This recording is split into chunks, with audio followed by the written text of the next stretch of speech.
Thank you very much, Mr. Speaker. Mr. Speaker, please accept my congratulations to you on your assumption of your esteemed position that you hold as Speaker of this National Assembly. Also, I would like to congratulate Deputy Speaker, Honorable Member, Mr. Shi. Let me also welcome and congratulate all of the new parliamentarians who have entered this august House.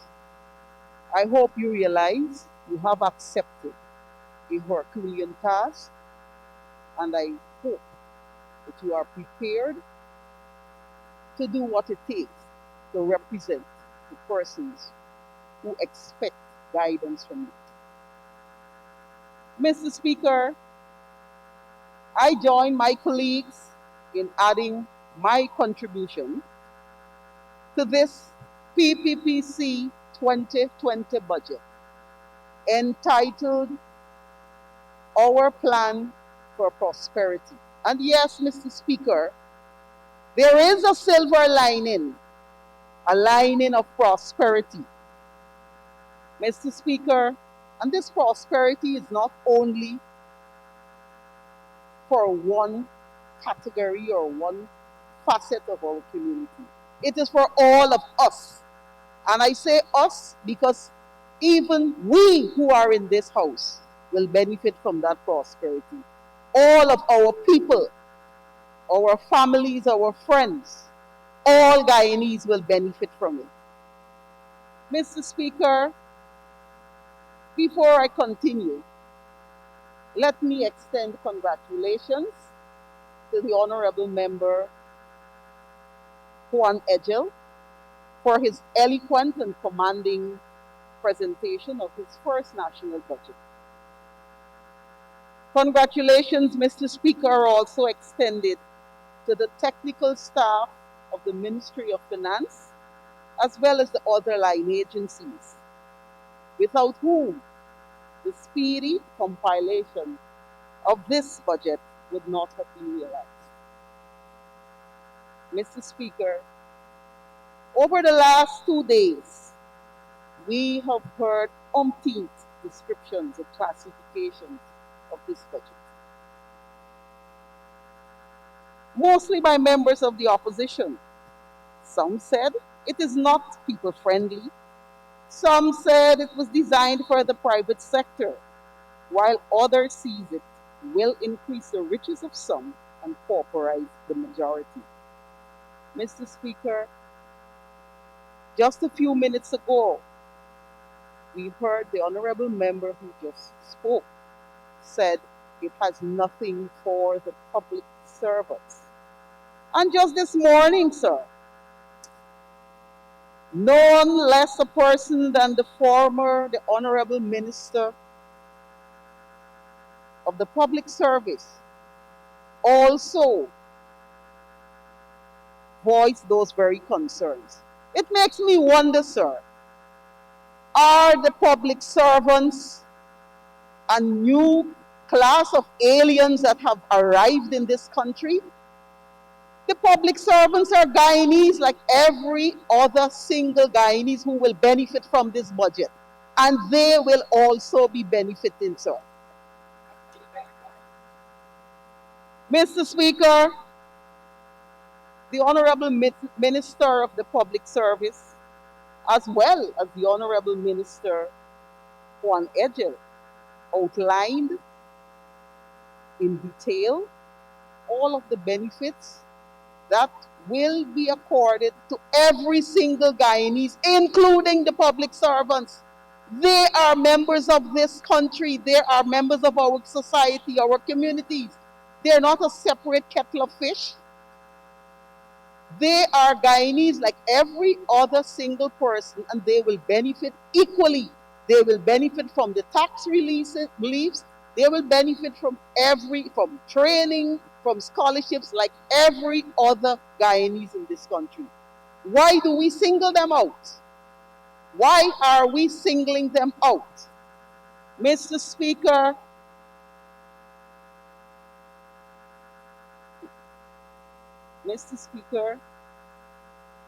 all of these ill-informed statements, Mr. Speaker, and I said ill-informed, especially by the opposition, can only be described as the rantings of persons who are either severely mentally challenged or blinded by their zealous political fanaticism. Thank you very much. Mr. Speaker, the reality is that, as the saying goes, a tiger never changes its stripes. Imagine, Mr. Speaker, the very honorable members who sit here and criticize this budget and speak about democracy. We heard the honorable member, Dawn Hastings, was very worked up when she was speaking about democracy. Mr. Speaker, these are the very people who, by their selfish, uncaring actions, denied the citizens of this country for 5 long months the right to choose who they wanted to govern them. Yes, Mr. Speaker, our citizens were denied the right to have a government of their own choice to protect their livelihood in a timely, methodical manner. That, Mr. Speaker, was democracy under attack. 5 long months, Mr. Speaker, of stress, anguish, and frustration. No wonder, sir, that during this protracted waiting game, the incidence of spousal and child abuses spiraled upwards, as the honorable member, Ms. Vidya Prasad, will tell you. Mr. Speaker, this 2020 budget is a people's budget. It caters for every sector, every facet of society, every man, woman, and child, irrespective of their ethnicity, religion, age, or political affiliation. I wish to inform the honorable member holder, Mr. Speaker, that this budget is designed to benefit and shall benefit all Guyanese.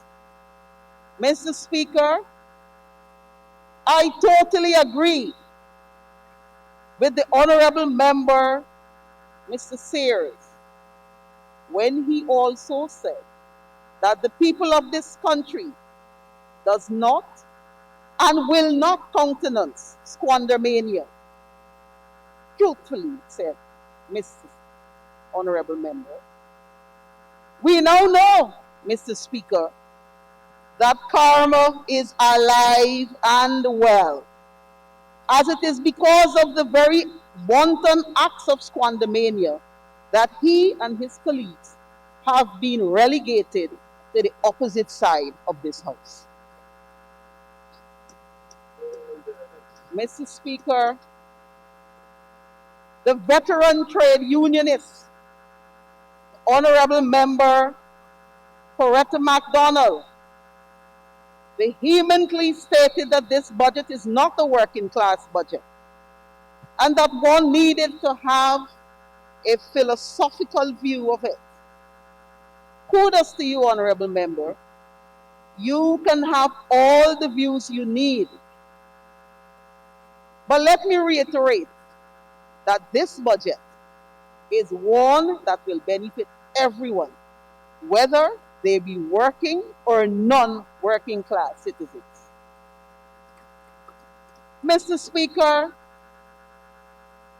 the honorable member spoke at length about monitoring the 50,000 jobs that will be created. Jobs, Mr. Speaker, that will benefit all of the people. The bauxite workers. She spoke about occupational health and safety, the RDC workers, and the state boards. But, Mr. Speaker, it is unbelievable but true that throughout the entire honorable member's speech, there was not one mention of the word teachers. One would ask why this was so, especially since the honorable member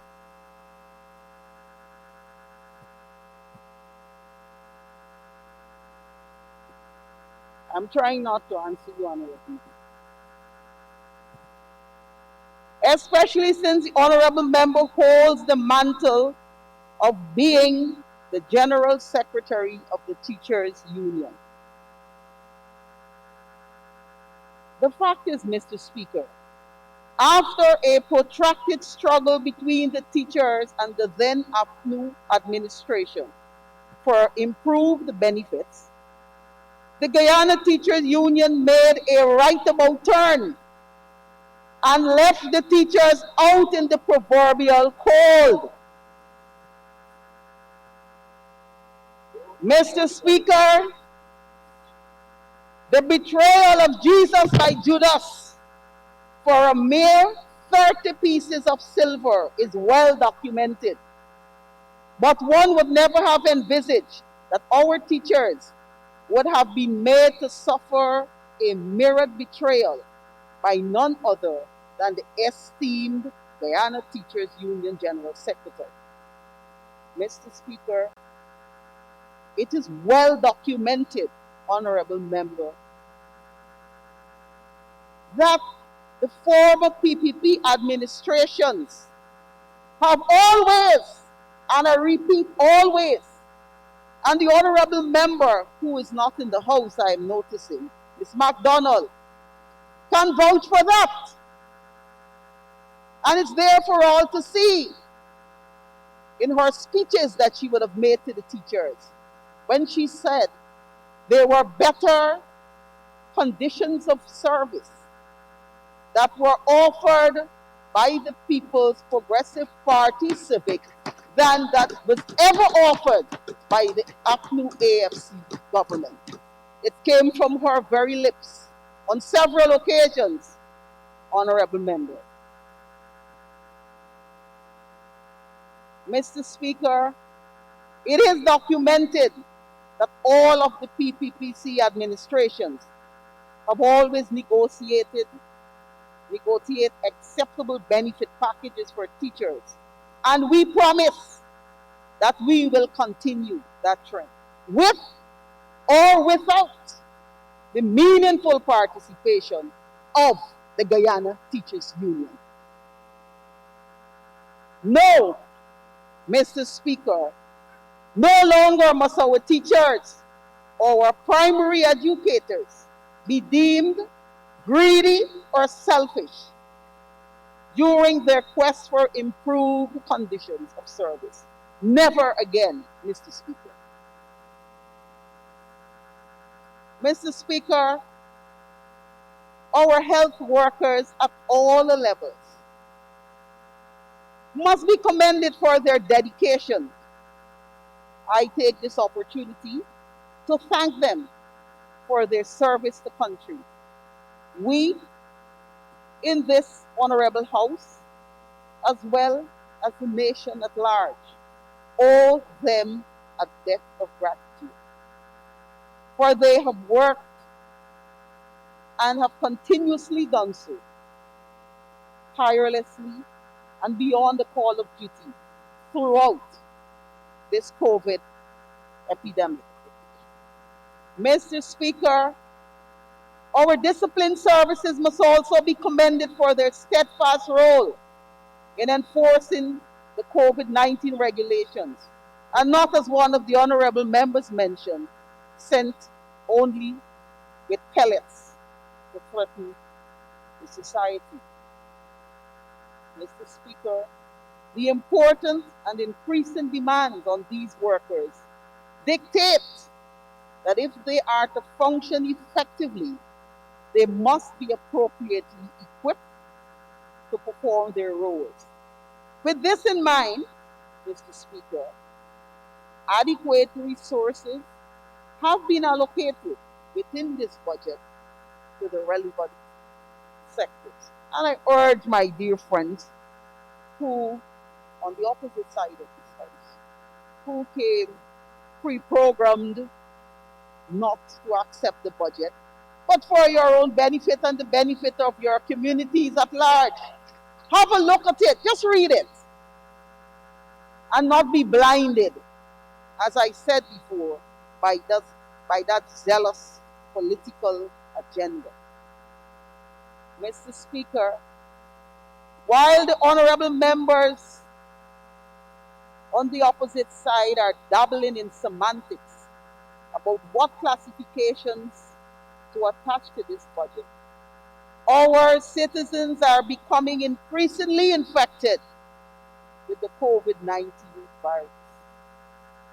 And some of them are even dying at alarming rates. And Honorable Mr. Member, Speaker, we will have to dabble in a bit more time for you then. Mr. Speaker, I crave your indulgence for 5 minutes more for my colleague to conclude her presentation. Thank you, Honorable Minister. Honorable Member, please continue. and Mr. Speaker, the honorable member on the opposite side, when he spoke, he said that during the APNU AFC's reign, the COVID virus was not running, and it's now starting to run. Honorable member, please be informed that it could not seem to be running because nobody was being tested. The more you test, the more you will find if it's there. Those who have eyes to see, let them look and you shall find it. And that's what we're doing. That is what we're doing.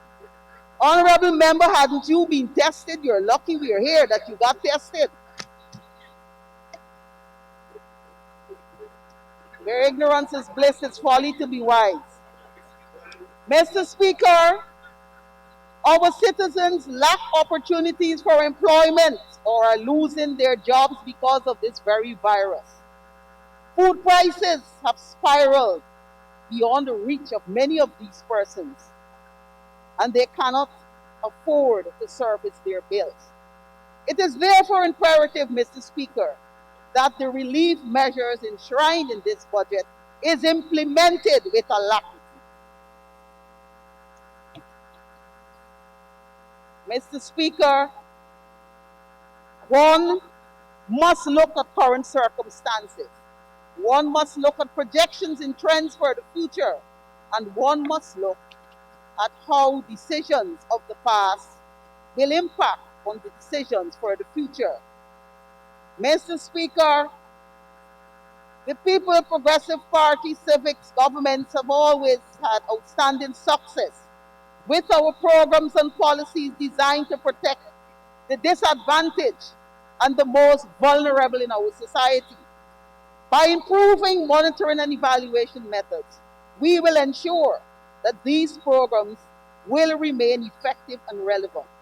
We will review our social sector programs in consultation with civil society to ensure that they are channeled to those who need them the most, and not, that has happened in the previous administration, distributed to friends and families. This government, Mr. Speaker, believes that in order to pull ourselves out of the difficulties which the previous administration has put this country through, corruption and rampant squandermania, the collective efforts of all our citizens is required. Mr. Speaker, we are facing dubious times as a nation.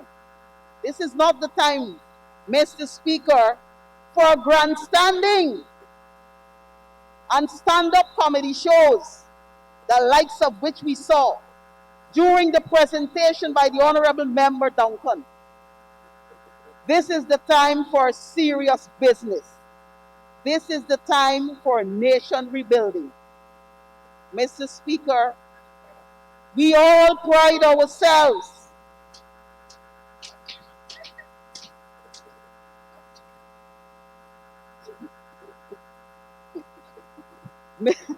Mr. Speaker, we all pride ourselves at being intelligent. That's fine, sir. But a wise man once said that intelligence leads to argument, while wisdom leads to settlement. Let us all, therefore, in this honorable house, aspire to attain more wisdom than intelligence. Let us demonstrate to our citizenry that we in this honorable house are capable of positively leading, not misleading and inciting them along the wrong path.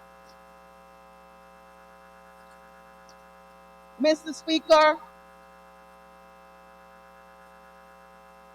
the honorable member, Ms. Cathy Hughes, mentioned about social cohesion, and her words were